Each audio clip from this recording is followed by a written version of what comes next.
नमस्कार शेतकरी बंधूंनो, आज आपण ऐकूयात शाश्वत पद्धतीने जमिनीची पूर्व मशागत याविषयी मार्गदर्शन करण्यासाठी आज आपल्यासोबत आहेत कृषी विज्ञान केंद्र, सांगवी रेल्वे, तालुका दारव्हा, जिल्हा यवतमाळ येथील कृषी विद्या विभागाचे विषय विशेषज्ञ श्री अक्षय इंजाळकर सर. तेव्हा ऐकूयात त्यांच्याकडून शाश्वत पद्धतीने जमिनीची पूर्व मशागत याविषयीची ही माहिती.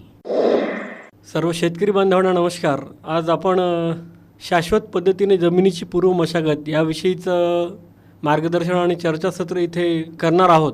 आपल्याला माहीत आहे की सध्या आता उन्हाळी हंगाम हा अंतिम टप्प्यात आहे आणि आता खरीपाची चाहूल आता समोरच्या मे आणि जूनपासून सुरू होणार आहे. त्या अनुषंगानं आपल्याला आता आपल्या शेतीची जी महत्त्वाची कामे असेल, पूर्व मशागत असेल, जमीन तयार करणं असेल, या सर्व बाबी आपल्याला आता करायच्या आहे खरीपाच्या दृष्टिकोनातून.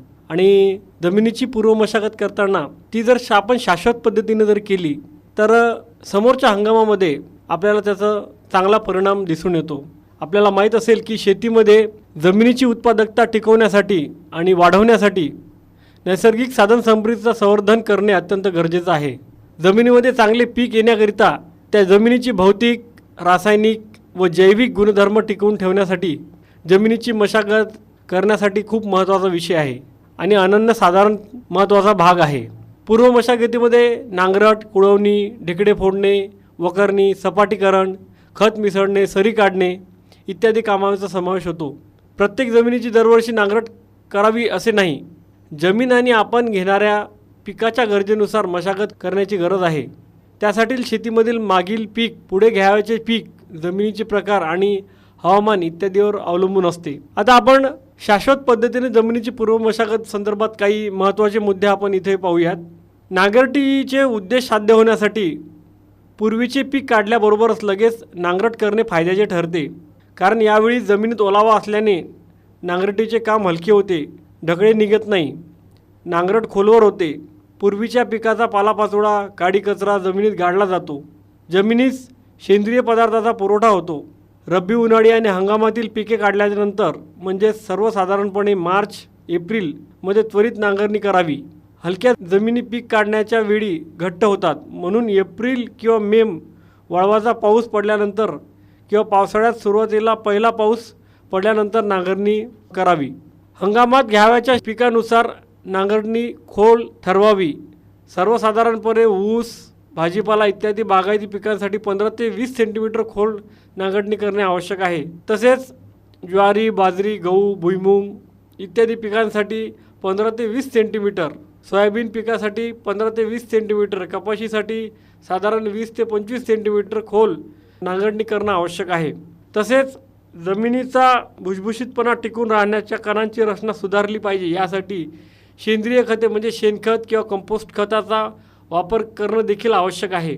शेणखताच्या वापराने जलधारणक शक्ती जमिनीची वाढते, म्हणून पूर्व मशागतीच्या वेळी शेणखत जमिनीमध्ये ओल असताना मिसळणे देखील गरजेचं आहे. खरीप आणि रब्बी पिके घेतल्यानंतर उन्हाळा सुरू होण्यापूर्वी जमीन नांगरून तापू द्यावी. उन्हाळ्यात 35 डिग्री सेल्सिअसपेक्षा अधिक तापमान किंवा 15 सेंटीमीटर खोली जमिनीचे तापमान वाढते. अशा मशागतीमुळे जमिनीतील बुरशी बऱ्याच प्रमाणात नष्ट होते, ज्या सुप्त किडी कोश अवस्थेमध्ये जातात आणि नष्ट होतात. व तसेच जमीन तापल्याने त्यातील नत्राचे प्रमाण 6 पटीने वाढते. शिवाय जमिनीची इलेक्ट्रिक कंडक्टिव्हिटी, जमिनीतील पोटॅश, कॅल्शियम, मॅग्नेसची घनता वाढते. नांगरलेल्या जमिनीत पाणी खोलवर जिरते, त्यामुळे जमिनीमध्ये ओल टिकून राहते.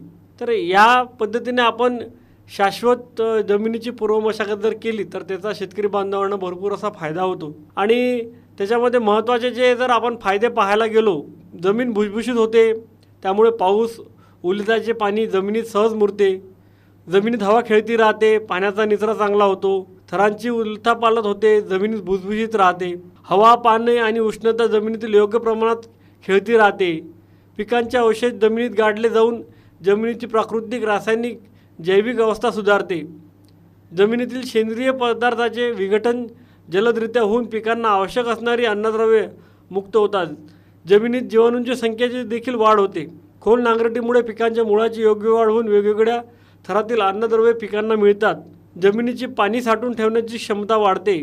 भरपूर असे फायदे जर आपण पूर्व मशागत शाश्वत पद्धतीने जर केली तर आपल्याला शेतकरी बांधवांना याची चांगली परिणाम आपल्याला दिसून येईल. तर अशा पद्धतीने जर आपण जमिनीची पूर्व मशागत जर चांगल्या पद्धतीनं करू शकलो तर एक फायद्याचं त्याच्यामध्ये ठरू शकते. धन्यवाद.